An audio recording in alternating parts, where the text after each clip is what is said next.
Oxford said to you about his college professor having said that the Genesis account shouldn't be taken literally because it was written by Moses thousands of years after the event.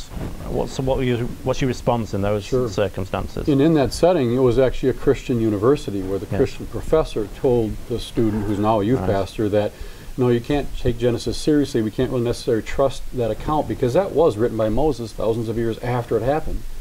But that's assuming that Moses just on his own would sit down to write, and if he did, yeah, he wouldn't know what happened during creation, but obviously the Holy Spirit inspired all those writers to write what they did. In fact, most of it was written under the, had to be under the inspiration because they wouldn't know the past when they weren't around, they wouldn't know the future, but we see 27% of the Bible is prophetic in nature because this Holy Spirit was telling them what was going to happen.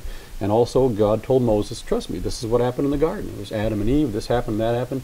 We also see in Genesis, about Moses' death.